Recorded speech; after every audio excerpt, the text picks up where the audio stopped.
ভালো করে বুঝে বলেন কুতুবি মানে কি? একটা লোক কোরআনুল কারীমের অর্ধেকটা পুরাপুরি কবুল করছে আর বাকিটার ব্যাপারে বলছে কিছু কথা আছে, 50% মুসলমান তাহলে, তাই তো নাকি?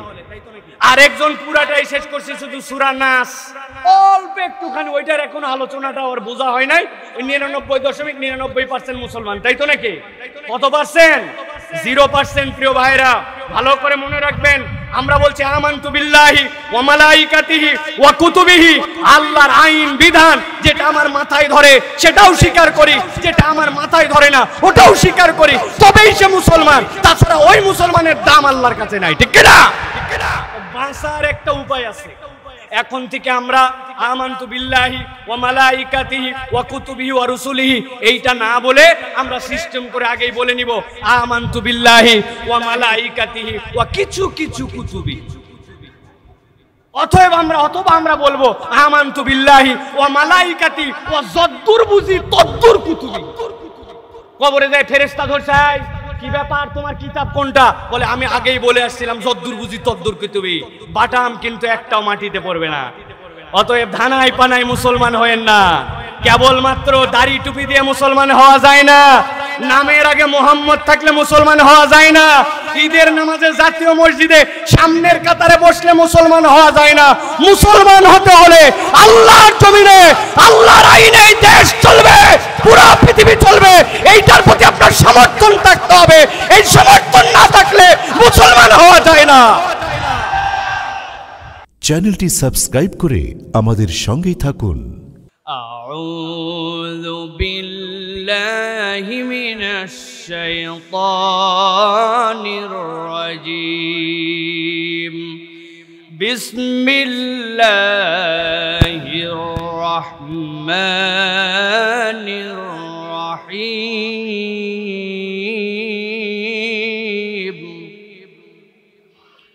واعتصموا بحبل الله جميعا ولا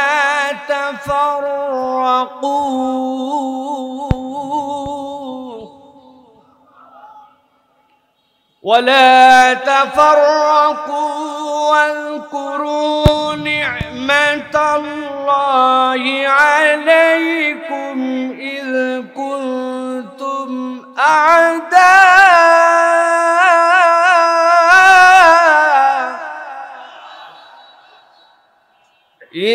كنتم أعداء فألف بين قلوبكم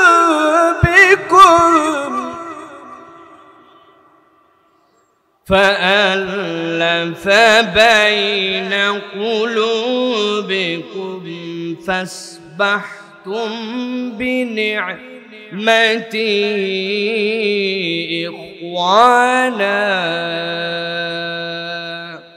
وقال الله سبحانه وتعالى إن الله وملائكته يصلون على النبي يا أيها الذين آمنوا صلوا عليه وسلموا تسليما. اللهم صل على محمد وعلى آل محمد كما صليت على إبراهيم وعلى آل إبراهيم إنك حميد مجيد. اللهم بارك على محمد وعلى آل محمد كما باركت على إبراهيم وعلى آل إبراهيم إنك حميد مجيد. الحمد لله.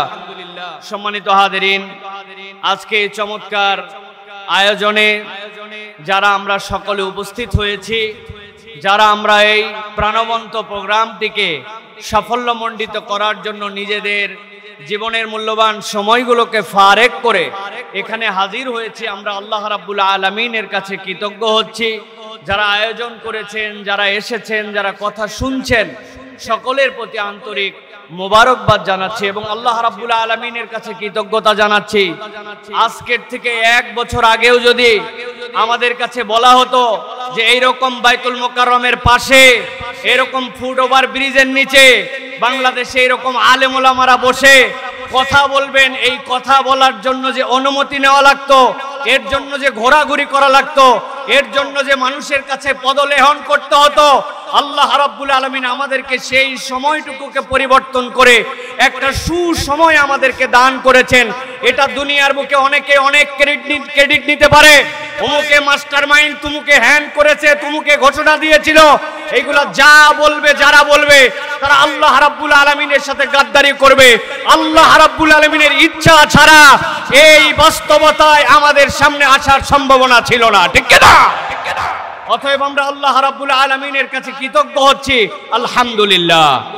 দ্বিতীয় যেই কথাটি এই দেশের মানুষ বোঝে, কিন্তু এই দেশের এক শ্রেণীর মানুষের কারণে তারা স্বীকার করে না, সেটি হচ্ছে তাওহীদ পন্থী মানুষ, ইসলাম পন্থী মানুষ, যারা আল্লাহ রসুলকে ভালোবাসে, যারা মরার পরে জান্নাতে যাওয়ার জন্য শহীদি তামান্না হৃদয়ে রাখে, ওই সকল পরিবারের সন্তান এবং সেই সকল শিক্ষায় শিক্ষিত মানুষেরা রাস্তায় নেমেছিল বলে, কথা বলেছিল বলে, মসজিদগুলো থেকে জুমার খুতবা চলমান ছিল বলে ওই ম্যান্ডেটগুলো মানুষের হৃদয়ের মধ্যে ধারণ করা ছিল, তারই এক বিস্ফোরণ হয়েছিল ইসলামপন্থীদের দ্বারা। অন্য যারা ক্রেডিট নেয় এরা ধান্দাবাজ, মূল রক্ত দিয়েছে ইসলামপন্থীরা, তাওহীদপন্থীরা।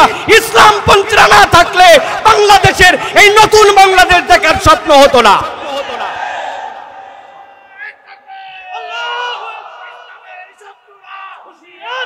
আমি সংক্ষিপ্ত সময় আমি আপনাদের কাছে গরম কোনো কথা বলতে চাই না, শুধু বাস্তবতার আলোকে আপনাদের কাছে বলতে চাই।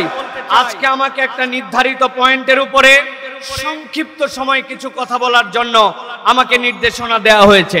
প্রিয় ভাইয়েরা, গরম বক্তব্য আমরা শুনি, মুহূর্তের মধ্যে গরম করে ফেলতে পারি আমরা, এটা আমাদের সামগ্রিকভাবে স্পিরিটকে ধারণ করে না। যদি আমরা হৃদয় থেকে ইসলামের একটা চেতনা লালন না করি, তাহলে আমাদের মধ্যে ডান বাম, সামনে পিছনে, উপর নিচ বিভিন্ন দিক থেকে ষড়যন্ত্র আসবে, শয়তানের বাধা আসবে, আমরা সেই সময় টিকে থাকতে পারবো না। এই জন্য আজকে আমাদের আলোচ্য বিষয় সংক্ষিপ্ত সময়ে, সেটি হচ্ছে দ্বীনের বিষয়ে আমাদের ঐক্যবদ্ধ থাকার গুরুত্ব এবং পদ্ধতি কি হবে। এখানে একজন লোক যদি হাত তুলে আমাকে বলেন যে হুজুর, দ্বীনের বিষয়ে, ইসলামের বিষয়ে, ঈমানের বিষয়ে, তাওহীদের বিষয়ে, আল্লাহ রসুলের বিষয়ে আমাদেরকে ঐক্যবদ্ধ থাকতে হবে, এই ঐক্যবদ্ধ থাকার প্রয়োজন নাই, অথবা ঐক্যবদ্ধ থাকতে হবে, এইটা আমি বুঝি না। আমি বিশ্বাস করি এখানে একজন লোক নাই যে বলবে যে ঐক্যবদ্ধ থাকার দরকার নাই। এরকম কোন লোক আছে ভাই? একটু আওয়াজ দিয়েন ভাইজান, আছে ভাই? নাই। কিন্তু আমার যে বিষয়টি আপনাদের কাছে উপস্থাপনে সংক্ষিপ্ত সময়ে 6টা পয়েন্টের আলোকে করতে চাই, সেটি হচ্ছে ঐক্যবদ্ধ থাকার গুরুত্ব আমরা বুঝি, কিন্তু ঐক্যবদ্ধটা থাকবো কেমনে? আমাদের মধ্যে তো মুহূর্তে মুহূর্তে ফাটল ধরে যায়, অমুকে অমুকের কাছে বিক্রি হয়ে যায়, তুমুকে তুমুকের কাছে বিক্রি হয়। এই দেশে কথা আছে, আগের রাত্রে এক কাপ চা আর একটা বিড়ির কাছে বাঙালি তার ভোট বিক্রি করে দেয়, ঠিক কি না? এই জন্য আমরা বলতে চাই প্রিয় ভাইয়েরা, দ্বীনপন্থী মানুষেরা, ইসলামপন্থী মানুষেরা যদি এইটা অনুভব করে কেমনে আমরা ঐক্যবদ্ধ থাকব, তাহলে আমাদের জন্য এই কার্যকারণগুলা খুঁজে খুঁজে যদি গ্যাপ আসে, সেইটার বাহিরে আমাদের নিজেদের পথ চলাকে আমরা তখন মসৃণ করে নিতে পারবো। ছোট্ট একটা উদাহরণ দিয়ে আপনাদের কাছে কথায় ঢুকি। আপনি যদি জানেন এই রাস্তাটিতে আপনি রওনা হয়েছেন, সামনে রাস্তার কনস্ট্রাকশনের কাজ চলতেছে, ওই জায়গায় একটা গর্ত আছে, কিছু দূর যাওয়ার পরে রাস্তার মুখটা চিকন হয়ে গেছে, আপনার টাইমটা বেশি লাগবে। আপনার কাছে যদি এই তথ্যগুলি জানা থাকে, তাহলে আপনি রাস্তা নির্বাচনের সময় আপনি বুঝে সুঝে হাঁটবেন। এখন শয়তান আমার জন্য কোন কোন ঘাটিতে ফাঁদ পেতে রেখেছে, আমি আল্লাহকে পছন্দ করি, রসুলকে পছন্দ করে, ইসলামকে পছন্দ করে, কিন্তু আমি ফাঁদ চিনি না। এখন আমাদের অবস্থা হয়ে গেছে, আমরা সকলেই একটা ঝুলের মধ্যে চলতেছি, কিন্তু ডেপথলি আমাদের এই বিষয়গুলো আমরা অনুভব করছি না। আমি এই জন্য খুব সংক্ষিপ্ত সময়ে আপনাদের কাছে 6টা পয়েন্ট বলবো, সর্বোচ্চ হয়তো 3, 6, 18 মিনিট লাগতে পারে। আমার সময়ের মধ্যে আমি ইনশাল্লাহ শেষ করে দিব। 1 নম্বর প্রিয় ভাইরা যে বিষয়টি, সেটি হচ্ছে আল্লাহ রাব্বুল আলামিন সূরা আলে ইমরানের 103 নম্বর আয়াত যেটা আমি তেলাওয়াত করেছি, সেখানে ঐক্যবদ্ধ থাকার গুরুত্বের কথা বলেছেন। এটা আমরা সকলেই কম বেশি জানি। ওয়াতাসিমু বিহাবলিল্লাহি জামিআও ওয়া লা তাফাররাকু, এটা আল্লাহর কথা। কিন্তু এর পরের আয়াতে কারিমার সাথে আল্লাহ রাব্বুল আলামিন 4টা দিকের কথা মুসলমানদের জন্য উল্লেখ করেছেন। আল্লাহ রাব্বুল আলামিন বলেছেন, শোনো, আমি আল্লাহ রাব্বুল আলামিন তোমাদেরকে বললাম তোমরা একতাবদ্ধ হয়ে থাকো, কখনো তোমরা বিভক্ত হয়ো না, তোমরা আল্লাহর রজ্জুকে ধরে রাখো। তবে জেনে রাখো, ওয়াজকুরু নি'মাতাল্লাহি আলাইকুম, তোমার এই একতা থাকবে না যদি তুমি আল্লাহ রাব্বুল আলামিনের নিয়ামতের কৃতজ্ঞতা আদায় না করো। আমরা বিগত 1 বছরের বাংলাদেশে আমরা দেখতে পাই, যখনই বিপদে পড়ে, যখনই ইন্টারিমের নানান ধরনের ঝামেলায় পড়ে, তখনই একদল ইসলামপন্থীদেরকে কাছে নেওয়ার জন্য তখন একতার ঘোষণা দেয়। আবার বিপদ কেটে গেলে ইসলামপন্থী আর হুজুরদেরকে পছন্দ হয় না। এটা আপনারা দেখেছেন না? এটার কারণ কি? এটার কারণ হচ্ছে আল্লাহ রাব্বুল আলামিনের নিয়ামতের শুকরিয়া নাই। যেই বান্দারা আল্লাহ রাব্বুল আলামিনের নিয়ামতের কৃতজ্ঞ হবে না, ওই বান্দাদের মুখ দিয়ে ফেক একতার কথা আসবে, মূল একতা তাদের মধ্যে থেকে আসবে না। আল্লাহ রাব্বুল আলামিন এরপরে বলেছেন, ইজ কুনতুম আদান ফাআল্লাফা বাইনা কুলুবিকুম ফাসবাহতুম বিনি'মাতিহি ইখওয়ানা। আমার সাথে আপনার অন্তরের জোর, আমার সাথে আপনার অন্তরের ভালোবাসা, এইটা মানুষের হাতে অন্তরের নিয়ন্ত্রণ নাই। অন্তরের নিয়ন্ত্রণ কর্তা আল্লাহ। বান্দা যদি ইন্টেনশন রাখে যে আমি এক এবং নেক হয়ে চলবো, তাহলে অন্তরকে জুড়াই দিতে পারেন আল্লাহ। অতএব আল্লাহ রাব্বুল আলামিনের কাছে নিজেকে ন্যস্ত না করলে, নিজের নিয়তকে পরিষ্কার না করলে, নিজের ডেস্টিনেশন কোন জায়গায় এটা যদি ক্লিয়ার না থাকে, তাহলে দুনিয়ার পথ, পদবি, লোভ, স্বার্থ এইগুলোর জন্য সাময়িক ঐক্য হতে পারে, কিন্তু মৌলিক ঐক্য কখনো হবে না। এই জন্য আপনার নিয়তকে সবার আগে বিশুদ্ধ করতে হবে। আমরা খোলাফায়ে রাশিদিনের সেই খেলাফতকে এই দেশের মধ্যে দেখতে চাই। আমরা আল্লাহ রাসূলের আইন অনুযায়ী দেশের প্রতিটা ঘর শাসিত হবে সেইটা দেখতে চাই। আল্লাহ রাসূলের অনুশাসনের নিয়ম অনুযায়ী এই দেশ শাসিত হবে এই স্বপ্ন দেখতে চাই। হতে পারে সেটা 5 বছর পরে, হতে পারে সেটা 500 বছর পরে, কিন্তু ইমানদারের ইন্টেনশন যদি পরিষ্কার হয়, আল্লাহ রাব্বুল আলামিন তার কাজের মধ্যে বরকত দিবেন। ঠিক কি না? অতএব এইটা হচ্ছে একটা গুরুত্বপূর্ণ জিনিস প্রিয় ভাইরা। আমি এই জন্য আপনাদের কাছে এই প্রথম পয়েন্টে বলবো প্রিয় ভাইরা, আল্লাহ রাব্বুল আলামিনের রজ্জুকে আঁকড়ায় ধরতে হবে। আল্লাহ রাব্বুল আলামিনের রজ্জুকে আঁকড়ানোর ক্ষেত্রে 2টা জিনিসকে গুরুত্ব দিতে হবে। অন্তরের মালিক আল্লাহ আর আল্লাহর নিয়ামতের কৃতজ্ঞতা আদায়। বান্দা যদি আল্লাহর নিয়ামতের কৃতজ্ঞতা আদায় করে আর এই অন্তর আল্লাহ ঠিক করে দিতে পারেন, এই নিয়তকে সামনে রেখে নিয়ত সহি করে চলে, তাহলে আমাদের ঐক্য টিকে থাকবে। নচেত নানান ঢেউ আর বাতাসে এসে আমাদের ঐক্যকে খেয়ে ফেলতে পারে। প্রিয় ভাইয়েরা, আমরা যদি দেখি ঐক্য গড়ার উপায় কি, আমাদের সালফে সালেহিনরা বলেছেন 5টা বিষয়ের উপর আমাদের ঐক্য হতে পারে। কয়টা বলেছি? সবাইকে বলতে হবে কয়টা? 5টা। ভালো করে খেয়াল করেন। 1 নম্বর, আকীদা এবং মৌলিক বিষয় আমাদেরকে সব সময় এক হয়ে থাকতে হবে। 2 নম্বরে, আল্লাহ এবং তার রাসূল সাল্লাল্লাহু আলাইহি ওয়াসাল্লামের কথাকে প্রাধান্য দিতে হবে। আল্লাহ রাসূলের কথার উপরে আপনার কোনো বক্তব্য থাকতে পারে না। আল্লাহ এবং তার রাসূলের কথাই শেষ কথা, এইটার উপরে আমাদের ঐক্যে আসতে হবে। 3 নম্বরে প্রিয় ভাইয়েরা, পরস্পরের ভুল ক্ষমা করা এবং খুঁত না ধরা।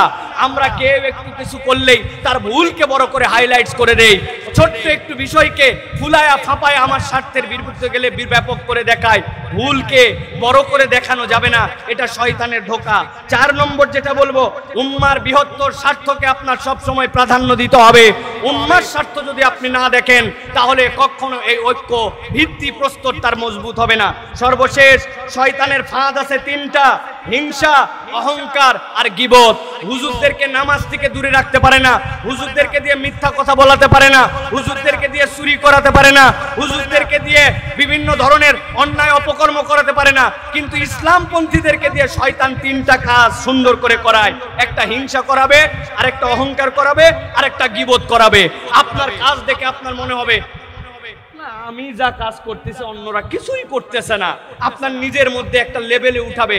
শয়তান যেইটা ঢুকছে এইভাবে আমাদের ঐক্যকে বিনষ্ট করে দেয়। অতএব এই ফাঁদগুলা থেকে আমাদের বেঁচে থাকতে হবে। 1 নম্বর পয়েন্ট সংক্ষিপ্তভাবে এইটুকু প্রিয় ভাইরা। এবার চলেন 2 নম্বরে, আমাদের ঐক্যের ভিত্তি এবং আমরা ঐক্যকে কিভাবে ধারণ করে রাখতে পারি। 2 নম্বর হচ্ছে নবী সাল্লাল্লাহু আলাইহি ওয়াসাল্লাম একটা ঐক্যের নমুনায় সমাজ গড়েছিলেন, সেটা ছিল মদিনার সমাজ। আমরা যদি খুব গভীরভাবে লক্ষ্য করি তাহলে দেখব রাসূলুল্লাহ সাল্লাল্লাহু আলাইহি সাল্লাম মুহাজির এবং আনসারদের মধ্যে একটা চমৎকার সমন্বয় ঘটিয়েছিলেন। কেমন সমন্বয় ঘটিয়েছিলেন? যে মুহাজিররা যখন এসেছিলেন, আনসাররা নিজেদের বাড়ির অর্ধেকটুকু দিয়ে দিয়েছেন, বলেছেন, ও আমার ভাই, আমার স্ত্রী 2 জন আছে, একজনকে আমি তালাক দিয়া আপনার সাথে বিয়ে করায় দিব, আমার সম্পদ অর্ধেকটুকু আপনাকে দিয়ে দিব। এই ঘটনা কি আমরা জানি ভাই? কথা বলেন, জানি কি আমরা ভাই? আওস এবং খাজরাজ নামে 2টা শত্রুতা ভাবাপন্ন 1000 বছর ধরে সংগঠন ছিল, যারা একজন আরেকজনের রক্তকে হালাল মনে করত। নবীজি সাল্লাল্লাহু আলাইহি ওয়াসাল্লাম আসার পরে এই 2 জনের মধ্যে বন্ধুত্ব ঘটায় দিয়েছিলেন। আপনারা কি এই ঘটনা জানেন ভাই? কিন্তু কোনোদিনকে ভেবে দেখেছেন যে এই যে বড় বড় ঘটনাটা ঘটলো, এই ঐক্যটার ভিত্তি কি ছিল? কিসের ভিত্তিতে ঐক্যটা রাসূলুল্লাহ সাল্লাল্লাহু আলাইহি ওয়াসাল্লাম করিয়েছিলেন? রাসূলুল্লাহ সাল্লাল্লাহু আলাইহি ওয়াসাল্লামের সিরা এবং হাদিসের বিশ্লেষণে বোঝা যায় 3টা বিষয়কে সামনে রেখে রাসূল সাল্লাল্লাহু আলাইহি ওয়াসাল্লাম এই কঠিন বাস্তবতার মধ্যেও একটা ঐক্যের সমাজ প্রতিষ্ঠিত করেছিলেন। 1 নম্বর, আল্লাহর প্রতি ঈমান।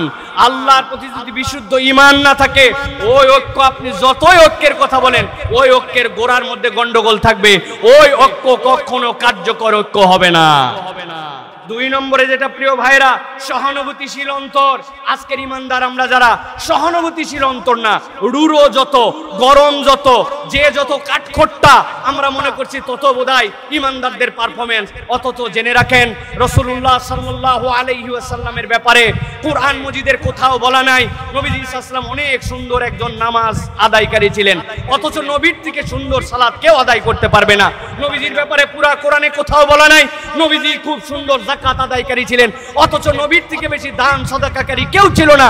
নবীজি সাল্লাল্লাহু আলাইহি ওয়াসাল্লাম বলেছেন, খুযু আন্নী মানাসিকাকুম, আমার থেকে হজ শিখো, অথচ কোরআনে কোথাও প্রশংসা করা হয় নাই আল্লাহর নবী খুব ভালো হজ করেছেন, অথচ রাসূলুল্লাহ সাল্লাল্লাহু আলাইহি ওয়াসাল্লামের সুন্দর হজ কিয়ামত পর্যন্ত আর কেউ করতে পারবে না। কিন্তু নবীজির একটা বিষয় নিয়ে কোরআনে প্রশংসা করা হয়েছে, ইন্নাকা আলা খুলুকিন আযীম, আমার নবী ছিলেন মহান চরিত্রের উপর অধিষ্ঠিত। আজকের মুসলমান নামাজি, আজকের মুসলমান হাজি, আজকের মুসলমান টুপিওয়ালা, আজকের মুসলমান ওজিফাওয়ালা, কিন্তু আজকের মুসলমানের আখলাক আমাদের সুন্দর নয়। অতএব নবীজির ওই ঐক্যের ভিত্তি ছিল সহানুভূতিশীল একটা অন্তর। প্রত্যেককে আমাদের সহানুভূতিশীল অন্তরের মালিক হতে হবে। 3 নম্বরে প্রিয় ভাইরা, দ্বীনকে প্রাধান্য দিতে হবে। যেখানে দ্বীন নাই সেই জায়গায় কোনো ঐক্য হতে পারে না প্রিয় ভাইরা। দুনিয়া একদিক হয়ে যেতে পারে, ইমানদাররা কখনো সমকামিতাকে প্রমোট করতে পারে না, এলজিবিটিকিউকে সমর্থন করতে পারে না। আপনি কিয়ামত ঘটায় দিতে পারেন, ইসলাম এটাকে হারাম বলেছে, আপনি এটা করতে পারবেন না। যেই সকল কমিশন আজকে বাংলাদেশে এসে ধোঁকাবাজির কমিশন দিচ্ছে, তারা গাজার মুসলমানদেরকে রক্ষা করতে পারে নাই, তারা মুসলমানদেরকে সেই জায়গায় ক্ষুধার জ্বালায় হত্যা করছে, সেই জায়গায় তাদের কোনো মাথা ব্যথা নাই। আর এই দেশের মানুষ যারা শান্তিপ্রিয় মানুষ, যারা এই দেশের মানুষ নীরব নিজের ধর্ম পালন করে, এই জায়গার মানুষ তাদের যারা ভাই ব্রাদার অন্য ধর্মাবলম্বী আছে তাদেরকে সুন্দর করে আগলায় রাখে, তাদের মন্দিরকে প্রয়োজনে পাহারা দেয় যাতে কোনো দুষ্কৃতিকারী অন্যায় করতে পারে না। এই জায়গায় মানবাধিকার কমিশন ফলাতে আসছে, তারা দুনিয়ায় মানবাধিকার দেখতে পায় না। এই বিষয় ঈমানের প্রশ্ন, এটাতে ঈমানদার কখনো এক হতে পারে না, ঠিক না প্রিয় ভাইরা? অতএব বলবো 2 নম্বর বিষয় এটা যে আমাদেরকে মনে রাখতে হবে নবীজি সাল্লাল্লাহু আলাইহি সাল্লামের আদর্শ হবে আমাদের ঐক্যের ভিত্তি। মনে থাকবে এটা, দুনিয়ার কোন আদর্শ আমাদের ঐক্যবদ্ধের ভিত্তি হতে পারে না। এই ভিত্তিতে ঐক্য হলে, এই ঐক্য আল্লাহ রাব্বুল আলামিন ফাআল্লাফা বাইনা কুলুবিকুম, আল্লাহ অন্তরের মধ্যে জুড়াই দিবেন, শয়তান আর ওখানে ঢুকতে পারবে না ইনশাআল্লাহ। এটা হলো 2 নম্বর প্রিয় ভাইরা। নবী করিম সাল্লাল্লাহু আলাইহি ওয়াসাল্লামের একটা হাদিস বলি, আপনারা জানেন, বুখারীর হাদিস।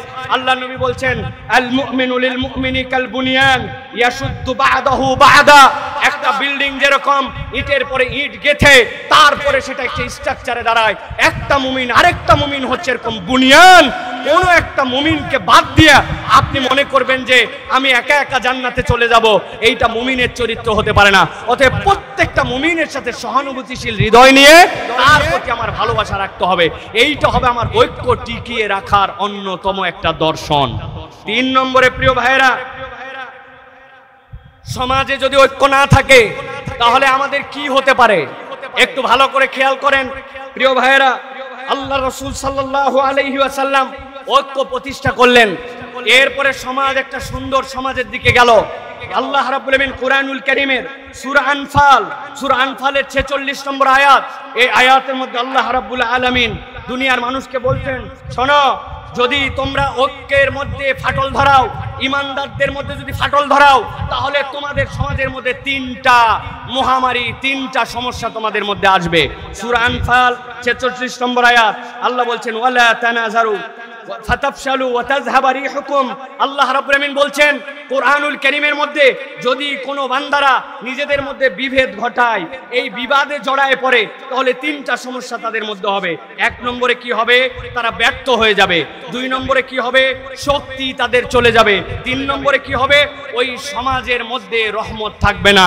নবীজি সাল্লাল্লাহু আলাইহি ওয়াসাল্লাম হাদিসের মধ্যে বলেছেন ইয়াদুল্লাহি মাআল জামাআহ, তোমরা যতক্ষণ পর্যন্ত এক হয়ে থাকবা, তুমি দেখতে পাও তোমার একতার শক্তি, তোমার চোখে ওটা পরিষ্কার হবে না, তোমার চোখে পরিষ্কার হবে না। কেননা আল্লাহ রাব্বুল আমিন এই জামাতের উপরে আল্লাহর হাতকে রেখেছেন। প্রিয় ভাইরা, লিবিয়ায় বিখ্যাত যুদ্ধ হচ্ছিল ফ্রান্সের সাথে।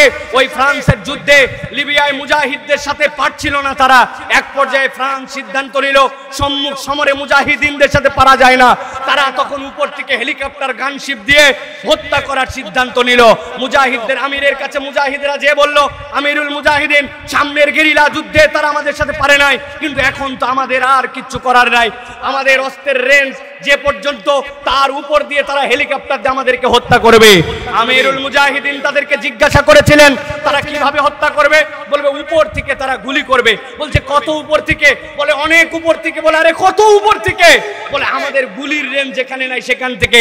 আমিরুল মুজাহিদিন তাদেরকে বলেছিলেন, ও মুজাহিদেরা, ভালো করে বুঝে থাকলে বলো, তারা যত উপর থেকে গুলি করবে, এই গুলিটা কি আরশে আজিমের উপরে নাকি আরশে আজিমের নিচে? মুজাহিদরা বলছে আল্লাহ সুবহানাল্লাহ, কি বলেন আপনি, আল্লাহর আরশের উপরে সে কেমনে যাবে? তখন আমিরুল মুজাহিদিন তাদেরকে বলেছিলেন, তোমরা এক এবং নেক হয়ে থাকো, যেই আরশে আজিমের রবের উপরে কেউ উঠতে পারে না, তার বান্দারা যখন জমিনে থাকে, ইয়াদুল্লাহি মাআল জামা, আল্লাহর হাত তাদের সাথে থাকে। এক থাকলে মুসলমানদেরকে কিয়ামত পর্যন্ত কেউ পরাজিত করতে পারবে না। কেন? আমাদের আরশে আজিমের রব হচ্ছেন আল্লাহ। প্রিয় ভাইরা, প্রিয় ভাইরা, এই জন্য আমি বলবো, সংখ্যায় আমরা কম হতে পারি, লোকজন আমাদেরকে বলতে পারে কোথায় তোমাদের লোক? আমাদের লোক বেশি দরকার নাই। ইমানদাররা কখনো অস্ত্রের বলে জিতে নাই। ইমানদারদের সাথে একটা বল ছিল, সেটা হচ্ছে ইমানি বল।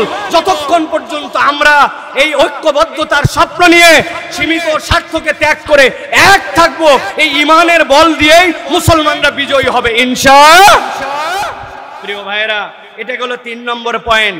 সংক্ষিপ্তভাবে এবার চতুর্থ যে বিষয়টি আপনাদের কাছে বলবো প্রিয় ভাইরা, এই উম্মাহ, যে উম্মার ব্যাপারে আল্লাহ রাব্বুল আলামিন কোরআনুল কারীমের মধ্যে ছোট্ট 2টা শব্দে প্রশংসা করেছেন। কি প্রশংসা? সামি'না ওয়া আতা'না। এরা তো সেই উম্মত যারা শোনে আর মেনে নেয়, এরা কোনো প্রশ্ন করে না। এটা হচ্ছে উম্মতে মুহাম্মাদের বৈশিষ্ট্য। মুফাসসিরিনে কেরাম ব্যাখ্যা করছেন এই আয়াতে কারিমার আলোকে এই উম্মতের মৌলিক বৈশিষ্ট্য কি? এই উম্মতের মৌলিক বৈশিষ্ট্য হচ্ছে ঐক্য। এই উম্মতের মৌলিক বৈশিষ্ট্য আমার কথা নয়, আল্লাহ রাব্বুল আলামিনের নবী সাল্লাল্লাহু আলাইহি ওয়াসাল্লাম বলছেন, ইন্নাল্লাহা ইয়ারদা লাকুম সালাসান। ও দুনিয়ার মানুষ জেনে রাখো, আল্লাহ রাব্বুল আলামিন 3টা জিনিস পছন্দ করেন। একসাথে সমস্বরে, একটা মুখ বন্ধ না করে একসাথে বলতে হবে, আল্লাহ রাব্বুল আলামিন কয়টা জিনিস এই উম্মত থেকে পছন্দ করেন? একসাথে বলেন কয়টা? 3টা। মুখস্থ করেন। এক নম্বরে আনতাবুদুহু ওয়া লা তুশরিকু বিহি শাইআ, আল্লাহ পছন্দ করেন উম্মতে মুহাম্মাদি আল্লাহ ছাড়া কারো ইবাদত করবে না, আল্লাহর সাথে কাউকে শিরিক করবে না, এটা এক নম্বরে। দুই নম্বরে ওয়ান তা'তাসিমু বিহাবলিল্লাহি জামিআ, এই উম্মত আল্লাহর রজ্জুকে কোরআন সুন্নাহকে একেবারে দাঁত দিয়ে কামড়ায় ধরার মতো ধরে একতাবদ্ধ থাকবে, এটা আল্লাহ পছন্দ করেন। আর তিন নম্বরে ওয়ান তুনাসিহু, তোমরা এই উম্মতে আল্লাহ এবং আল্লাহর রাসূলের নির্দেশ অনুযায়ী উম্মত সব সময় একজন আরেকজনকে নসিহত করবে। আমাদের দ্বীন হচ্ছে নসিহা। অতএব এই উম্মতের বৈশিষ্ট্য হচ্ছে ঐক্যবদ্ধ থাকা, আর ঐক্যের ভিত্তি হবে আল্লাহর সাথে কাউকে শরীক করি না, ইবাদত করি একমাত্র আল্লাহর। বলবো একটা কথা সামনে আর পিছনে করব আরেক কাজ, এটা ইমানদারের বৈশিষ্ট্য হবে না। যে ইমানদার মসজিদে আল্লাহর দ্বীনকে মানে, যে ইমানদার জানাজায় আল্লাহর ইসলামকে মানে, যে ইমানদার ওই যাকাতের ইসলামকে আল্লাহ মানে, ওই ইমানদার যদি এটা বিশ্বাস না করে যে আল্লাহর দেওয়া বিধান অনুযায়ী এই সমাজ চলতে পারে, রাষ্ট্র চলতে পারে, চোরের বিচার হতে পারে, তাহলে ওই ইমানদারের কখনো ঈমান পূর্ণ হয় না, ঠিক কি না? আমাদের অনেক ধান্দাবাজ আছে, এই ধান্দাবাজরা দেখবেন একটা কথা আমি সব সময় বলি, আমরা বলি আমানতু বিল্লাহি ওয়া মালাইকাতিহি ওয়া কুতুবিহি, এইটা বলছি তো আমরা না ভাই? বলেন তো ভাই, ওয়া কুতুবিহি মানে কি? হ্যাঁ, ভালো করে বুঝে বলেন, কুতুবিহি মানে কি? একটা লোক কোরআনুল কারীমের অর্ধেকটা পুরাপুরি কবুল করছে আর বাকিটার ব্যাপারে বলছে কিছু কথা আছে, 50% মুসলমান, তাহলে তাই তো নাকি? আরেকজন পুরাটাই শেষ করছে শুধু সূরা নাস, অল্প একটুখানি ওইটার এখনো আলোচনাটা ওর বোঝা হয় নাই, 99.99% মুসলমান, তাই তো নাকি? কত পার্সেন্ট? 0%। প্রিয় ভাইরা ভালো করে মনে রাখবেন, আমরা বলছি আমানতু বিল্লাহি ওয়া মালাইকাতিহি ওয়া কুতুবিহি, আল্লাহর আইন বিধান যেটা আমার মাথায় ধরে সেটাও স্বীকার করি, যেটা আমার মাথায় ধরে না ওটাও স্বীকার করি, তবেই সে মুসলমান। তাছাড়া ওই মুসলমানের দাম আল্লাহর কাছে নাই, ঠিক কি না? বাঁচার একটা উপায় আছে, আপনারা যদি বলেন তাহলে বলে দিতে পারি। সবাই রাজি হওয়া লাগবে, আর যাওয়ার সময় 10 টাকা করে হাদিয়া দেওয়া লাগবে। হুজুর খুচরা নাই, তাই না? দেখেন যদি পছন্দ হয় তাহলে দিয়েন, না পছন্দ হলে দিয়েন। আমি একটা বুদ্ধি বার করছি, এখন থেকে আমরা আমানতু বিল্লাহি ওয়া মালাইকাতিহি ওয়া কুতুবিহি ওয়া রুসুলিহি এইটা না বলে আমরা সিস্টেম করে আগেই বলে নিব আমানতু বিল্লাহি ওয়া মালাইকাতিহি ওয়া কিছু কিছু কুতুবি। অতএব আমরা বলবো আমানতু বিল্লাহি ওয়া মালাইকাতি ওয়া যদ্দুর বুঝি তদ্দুর কুতুবি। কবরে যায় ফেরেশতা ধরছে, কি ব্যাপার, তোমার কিতাব কোনটা? বলে আমি আগেই বলে আসছিলাম যদ্দুর বুঝি তদ্দুর কুতুবি। বাটাম কিন্তু একটাও মাটিতে পড়বে না। অতএব ধানাই পানাই মুসলমান হয়েন না, কেবলমাত্র দাড়ি টুপি দিয়ে মুসলমান হওয়া যায় না, নামের আগে মোহাম্মদ থাকলে মুসলমান হওয়া যায় না, ঈদের নামাজে জাতীয় মসজিদে সামনের কাতারে বসলে মুসলমান হওয়া যায় না। মুসলমান হতে হলে আল্লাহর জমিনে আল্লাহর আইনে দেশ চলবে, পুরো পৃথিবী চলবে, এইটার প্রতি আপনার সমর্থন থাকতে হবে। এই সমর্থন না থাকলে মুসলমান হওয়া যায় না।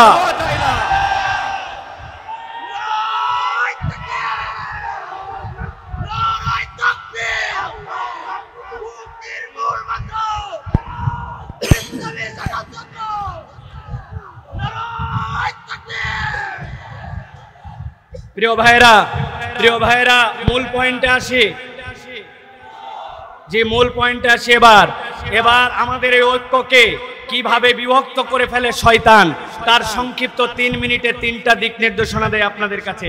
শয়তান আমাদের জন্য এই সকল ঐক্যের ক্ষেত্রে কিভাবে বিভক্তি ঘটায়, এটা আমার কথা নয়। আল্লাহ রাব্বুল আলামিন সূরা ইসরা তথা সূরা বনী ইসরাইল এর আল্লাহ রাব্বুল আলামিন 53 নম্বর আয়াতের মধ্যে বলছেন, ওয়া কুল্লি ইবাদি ইয়াকুলুল্লাতী ওয়া হিয়া আহসান। হে আমার নবী, আপনি আপনার উম্মতকে বলে দেন, উম্মত মুখ যেন যেখানে ইচ্ছা সেখানে ব্যবহার না করে। সে যদি কথা বলে তাহলে উত্তমটাই যেন বলে।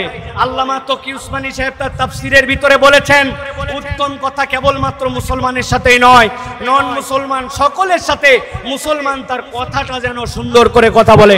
আমাদের যত ঝামেলা তার মূল হচ্ছে আমাদের মুখ, ঠিক না ভাই? হুজুর এক কথা বলে, আমি এক কথা বলি, হুজুরের তে এক ঘাট আমি বেশি বুঝি, এরকম আমাদের তবিয়ত দাঁড়াইছে। আল্লাহ বলছেন আপনার উম্মতকে সতর্ক করেন যে সে যদি কথা বলে সুন্দর কথা বলে, ভালো করে পয়েন্ট আউট করেন এইটা। আল্লাহ এরপরে বলছেন ইন্নাশ শাইতানা ইয়ানজাগু বাইনাহুম, নিশ্চয় জেনে রাখো শয়তানের কাজই হচ্ছে তোমাদের মধ্যে বিভক্তি ঘটানো। কানা লিল ইনসানি আদুওয়াম মুবিনা, নিশ্চয় জেনে রাখো শয়তান তোমাদের জন্য প্রকাশ্য শত্রু। অতএব আমাদের ঐক্য বিনিষ্ট করে আমাদের মুখ, আমাদের প্রত্যেকের মুখকে সামলাতে হবে। মুখ যদি না সামলায়, মুখ আবার নতুন করে আমরা সামলাই না। এখন আমাদের ফেসবুক আসছে, ইনস্টাগ্রাম আসছে, টুইটার আসছে, ইউটিউব আসছে, ইচ্ছা মতো আমরা আমাদের কথা বলি। অতএব ঐক্য বিনষ্টর জন্য শয়তান এখন মুখকে চালাবে ইমানদারদের।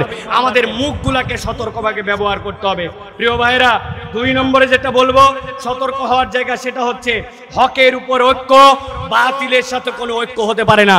অনেকে আমার এই কথাকে পছন্দ করবেন না, এটা ভালো করে মনে রাখতে হবে। সাময়িকভাবে অনেক ক্ষেত্রে আমরা মনে করতে পারি যে বাতিল যারা, যাদের সাথে দ্বীনের মৌলিক জায়গায় পার্থক্য আছে, তাদের সাথে বোধহয় আমরা ঐক্যবদ্ধ হতে পারি। এই ঐক্য আমাদেরকে কল্যাণ দিবে না।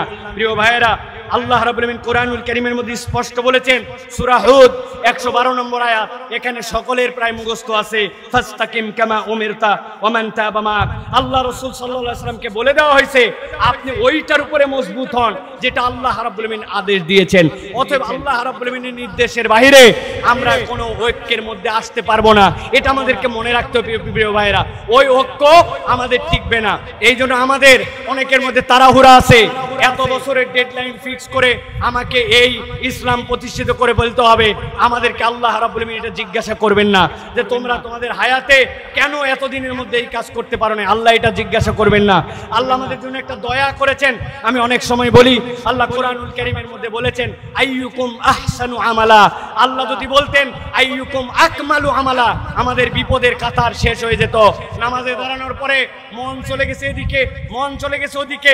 আল্লাহ যদি বান্দাকে দাঁড় করায় জিজ্ঞাসা করতেন, এই 2 রাকাত নামাজ কেমনে পড়ছিলি, তোর নামাজ কি পূর্ণ হয়েছে, আমরা আটকায় যেতাম। অথচ আল্লাহ দয়া করে বলেছেন আইয়ুকুম আহসানু আমালা, তোমাদের মধ্যে উত্তম প্রচেষ্টাটা কে করতে পারে, আমার কাজ হচ্ছে চেষ্টা করা। আস-সা'য়ু মিন্না ওয়াল ইতমামু মিনাল্লাহ। অতএব আমাদের মধ্যে কোনো তাড়াহুড়া থাকবে না। ওই তাড়াহুড়া ঐক্যের ক্ষেত্রেও হিসাব করে আপনাকে আগাতে হবে। কে ইসলামের বন্ধু, কে ইসলামের শত্রু, কে দুনিয়াবি সীমিত স্বার্থে এখন মুসলমানদের সাথে গলায় গলায় মিলাইছে, আবার সুযোগ পাইলে পিছন দিয়ে ছুরি চালাই দিবে, এইটা হিসাব করে চলতে হবে। এই জন্য প্রিয় ভাইরা, হকের উপরে ঐক্য হবে, কোনো বাতিলের সাথে ইসলামপন্থীদের কোনো ঐক্য হতে পারে না। প্রিয় ভাইরা, সর্বশেষ যে পয়েন্ট আপনাদের কাছে বলবো প্রিয় ভাইরা, এইটা খুবই সেনসিটিভ এবং হৃদয় দিয়ে ধারণ করার পয়েন্ট। আল্লাহ রাব্বুল আলামিন বলছেন ঐক্য মানে হচ্ছে দয়া, ক্ষমা এবং হিকমা। দয়া, ক্ষমা এবং হিকমা, এই 3টা যেখানে নাই সেই জায়গায় ঐক্য থাকতে পারে না। আল্লাহ রাব্বুল আলামিন বলেছেন ওয়ালা তাস্তাউল হাসানাতু ওয়ালাস সাইয়্যা ইদফা বিল্লাতি হিয়া আহসান ফাইদাল্লাযী বাইনাকা ওয়া বাইনাহু আদাওয়াতুন কাআন্নাহু ওয়ালিয়ুন হামীম। আল্লাহ রাব্বুল আলামিন বলছেন, দুনিয়ার মানুষ কেবলমাত্র মুসলমান নয়, তোমার সামনে যে আসুক না কেন, সে যদি তোমার সামনে কোনো ঝগড়াঝাটি মুড নিয়ে আসে, তোমার সামনে যদি কোনো বিরূপ আচরণ নিয়ে আসে, একজন ইমানদারের ঐক্য প্রচেষ্টায় তার দায়িত্ব হবে ওয়ালা তাস্তাবিল হাসানাতু ওয়ালাস সাইয়্যা। ইমানদার কখনো ভালোর সাথে মন্দের মিশ্রণ ঘটাবে না। ভালোকে দিয়েই সে ভালোটাকে আরো উন্নতর জায়গায় নিয়ে যাওয়ার চেষ্টা করবে, ভালো দিয়ে খারাপকে মিটায় দিবে। আল্লাহ রাব্বুল আলামিন বলছেন ইদফা বিল্লাতি হিয়া আহসান, কল্যাণ দিয়ে তোমাকে পরিবর্তন করতে হবে। অতএব ইমানদারের হৃদয়ের মধ্যে একটা তামান্না থাকবে, আমার দ্বারা এমন কোনো আচরণ যেন প্রকাশ না পায়, আমার দ্বারা এমন কোনো কাজ, আমার দ্বারা এমন কোনো আচরণ যেন প্রকাশ না পায়। এই বৃহত্তর উম্মার ঐক্যের ক্ষেত্রে সেইটা যেন একটা ফাটল বা একটা চিহ্ন না হয়। আমি মনে করছি হয়তো তা আমার তো এই ছোট্ট কাজ, এই কাজের এমন কি ভ্যালু আছে, কিন্তু বুনিয়ান উম্মার সুস, আমি ওই মহা বিল্ডিং এর একটা পার্ট, সেটা একটা ধুলিকণা হতে পারে। ইমানদারের ফিলিংস তার মধ্যে থাকবে। এই জন্য আমি বলবো প্রিয় ভাইরাই, ঝগড়াই নয়, হিকমায় ঐক্য গঠন আমাদেরকে করতে হবে। অতএব প্রিয় ভাইরা, আল্লাহ আমাদেরকে এই কথাগুলোর উপরে আমল করার তৌফিক দান করেন। হাযা মা ইনদি ওয়াল ইলমু ইনদাল্লাহ। সুবহানাকাল্লাহুম্মা বিহামদিকা আশহাদু আল্লা ইলাহা ইল্লা আনতা আস্তাগফিরুকা। আসসালামু